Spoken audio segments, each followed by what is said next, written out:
Welcome to the Suhail, the Seeking Fox podcast.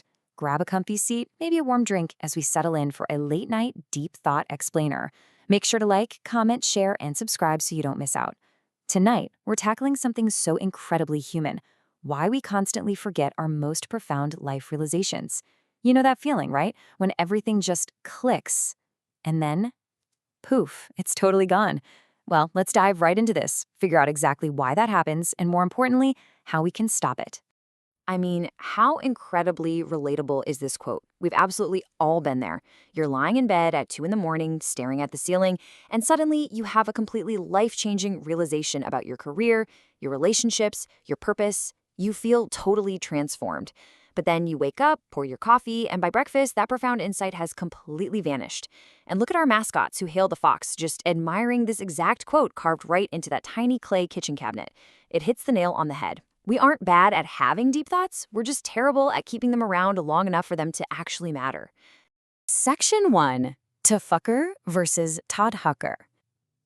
To truly understand why we lose these insights, we have to explore the gap between having a deep philosophical thought and actually managing to hold on to it. The tradition we're drawing from tonight gives us two distinct concepts for these different movements of the mind and heart. Look at how clearly these two are separated here. First, you have Tafakkur. This is the deep reflection. It's the active, exciting process of encountering something and discovering its significance. It's when you say, aha, so that's what this means. Tafakkur opens the door to the insight. But then comes Tadhakkur. Tadhakkur is the crucial, everyday refusal to let that meaningful understanding just evaporate into thin air. It's preserving the significance. If Tafakkur is lighting a match in a pitch-black room, Tadhakkur is carefully lighting a candle from it so the light actually stays with you. It's asking yourself, okay, now that I've understood this, will I actually remember it when I need it? Section 2. Our epistemic amnesia. Man, that brings us to the core of our problem. I have to confess, as human beings, our biggest struggle isn't usually a lack of new information. I mean, we're swimming in information every day, right? Our truly frustrating tendency is to simply forget what we already deeply know. The Quran repeatedly poses this really fascinating, recurring question directly to humanity. Will you not remember? Or أَفَلَا تَذَكَّرُونَ? And checking out Suhail gazing so thoughtfully at this question right in the middle of a bustling, chaotic claymation market scene, it's such a powerful visual. It highlights a profound truth. The ultimate problem isn't that we don't know the truth. The problem is that amidst all the noise and the absolute chaos of the marketplace of life, we just forget it. So the crucial point here is this concept of epistemic amnesia. Basically, it's knowing a profound truth on Monday and living as though you literally never knew it by Friday. Let's ground this heavy concept with a modern analogy. Imagine you finally realize a certain person in your life is displaying super toxic behavior. You reflect, you see the pattern, and you say, okay, this person has shown me exactly who they are. But because you suffer from this epistemic amnesia, your awareness just kind of fades. So the very next time they mistreat you, you forget the entire pattern, and you reinterpret that new insult as just an isolated exception. Tadhakkur is the capacity to remember the pattern so your past understanding can actually protect your present. But why does this happen? What causes our awareness of base reality to just fade away? There's something deeply human about our tendency to forget. Life gets crazy busy, and the pressures start creeping in. We become distracted from what actually matters. We get pressured out of our values by social expectations. We get way too comfortable and completely forget our own mortality. We pursue our blind desires, or we just get entirely overwhelmed by the sheer velocity of worldly life. Suddenly, the truth that seems so completely obvious to you yesterday becomes terribly inconvenient today. Section 3. Waking up through remembrance. Now, it's not all doom and gloom. Let's shift our focus here, because we absolutely can fight back against this spiritual amnesia. If the illness is forgetting, the cure is the active, intentional process of waking up through remembrance. Let's draw a clear line between two closely related concepts that often get mixed up, Zikr and Tadhakkur. They come from the exact same root word, but they definitely have different flavors. Zikr is the broader, steady practice of keeping things in your awareness, keeping reality and guidance present in your mind.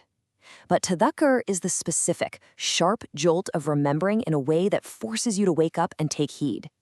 If Zikr is the baseline of keeping remembrance alive, Tadhakkur is the alarm clock going off, shaking you awake and forcing you to say, oh right, I need to pay attention to this right now.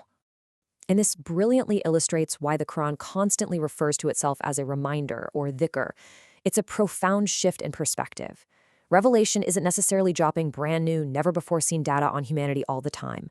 Often it's reminding human beings of things we're already perfectly capable of recognizing, like the fact that life is temporary, that arrogance destroys, that gratitude matters. We don't always need new software installed in our brains. We just need our active consciousness rebooted back to the base reality we've allowed ourselves to forget. Section 4. From Insight to Transformation. This leads us to the most practical part of this explainer. The whole point of preserving these thoughts isn't just so you can sit around feeling spiritually inspired. The actual purpose is to radically change your lived reality. Think about a career obsession, for example.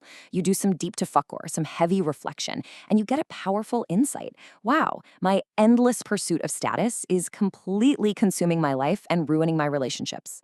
That's a beautiful realization to have. But tadhakkur is what actually stops you from making the exact same mistake when the next big promotion dangles right in front of you. You don't just say, oh, that was a pretty interesting thought I had last month. You remember. You pull that truth right into the present moment. That is the exact difference between a fleeting insight and actual lived transformation. Section 5, the true path to wisdom. So let's bring all these concepts together.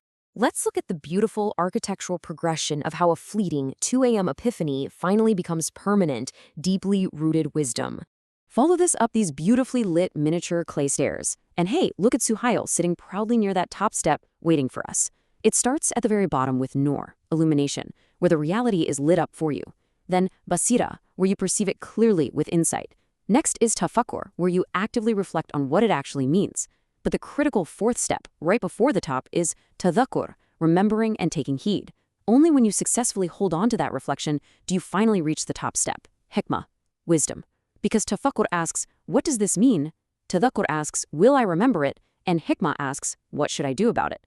Wisdom is the hard-earned result of holding on to our reflections. I want to leave you with this final, provocative thought. The opposite of wisdom isn't always ignorance. Sometimes it's forgetting. Wow.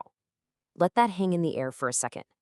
The next time you feel you're lacking wisdom, ask yourself, is it because you don't know, or is it simply because you've forgotten what you already know to be true? Thank you so much for joining me for this late night chat. If this explainer sparks something for you, please remember to like, comment, share, and subscribe to the Suhail the Seeking Fox podcast for more deep dives. Keep seeking, keep remembering, and I'll catch you in the next one.